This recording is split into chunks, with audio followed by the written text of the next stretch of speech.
Hello viewers, আসসালামু আলাইকুম। আশা করি সবাই ভালো আছেন। আপনাদের দোয়ায় আল্লাহর রহমতে আমি অনেকটা ভালো আছি। তো ভিউয়ার্স, বরাবর মতো আজকে আমি আপনাদের মাঝে আবার একটি বশীকরণ মন্ত্র নিয়ে হাজির হয়েছি। তো ভিউয়ার্স, আজকের ভিডিওটি তাদের জন্যই যারা কুফরি কাজ করতে চান। আর যারা কুফরি কাজ করতে চান না, তারা আজকের ভিডিওটি দেখবেন না। কারণ এটি একটি কুফরি মন্ত্র। এটি দ্বারা আপনি কাজ করলে কাফির হয়ে যাবেন। তো ভিউয়ার্স, এই মন্ত্রটি তারা প্রয়োগ করবেন যারা কুপুরে কাজ করতে চান। আর এই মন্ত্রটি প্রয়োগ বিধি আমি বলে দেব কিভাবে প্রয়োগ করবেন। সেটি বলার আগে আপনার কাছে অনুরোধ, আপনারা ভিডিওটি প্রথম থেকে শেষ পর্যন্ত দেখুন। তাহলে ভিডিওটির মাঝে আমি কি বললাম না বললাম সব বুঝতে পারবেন। মন্ত্রটি কিভাবে প্রয়োগ করবেন। আর যদি টেনে টেনে দেখেন তাহলে কিছুই বুঝবেন না।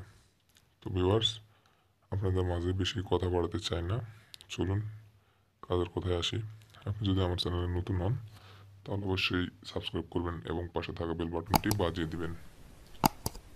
ভিউয়ার্স, দেখতে পাচ্ছেন স্ক্রিনে দেওয়া মন্ত্রটি নজরবন্দি একটি পরীক্ষিত মন্ত্র। এই মন্ত্রটি দ্বারা কাজ করলে আপনার কাজ হবে 100% গ্যারান্টি সহকারে নিশ্চিত। কাজ হবেই, আপনার কাজ 100% হবে। তো ভিউয়ার্স, চলুন আমি বলে দিচ্ছি আপনারা কীভাবে কাজটি করবেন। এই যে দেখতে পাচ্ছেন মন্ত্র, আপনাদের বোঝার সাথে আমি একবার পড়ে দিই। নজরকান্তি আয় বস, আয় বস তাহার বেটি বা বেটা আমার নজর বস। এই মন্ত্রটি আপনারা পাঠ করবেন। কিন্তু আমি আপনার আরেকটা কথা বলি, আপনি যদি ছেলে হন তাহলে শুধু বেটি বলবেন, বেটি বা বেটা বলার দরকার নেই। আর যদি মেয়ে হন তাহলে বেটা বলবেন, বেটি বা বলার প্রয়োজন নেই।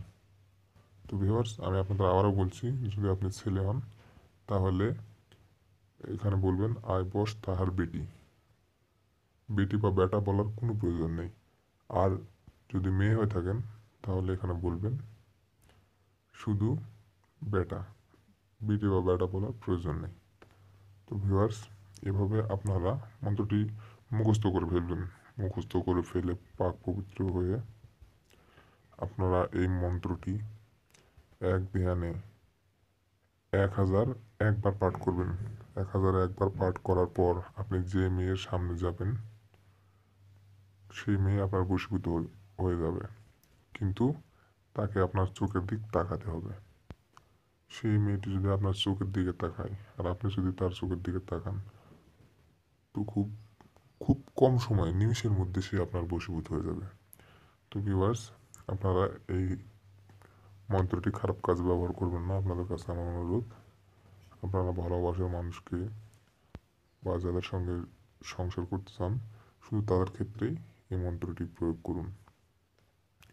আর নাহলে খারাপ কাজে যদি আপনারা এই মন্ত্রটি ব্যবহার করতে চান তাহলে হিতে বিপরীত হতে পারে। সো বি কেয়ারফুল, অতি সাবধানতার সঙ্গে কাজটি করবেন। এই ছিল আজকের ভিডিও। যদি ভালো লেগে থাকে একটু লাইক করবেন।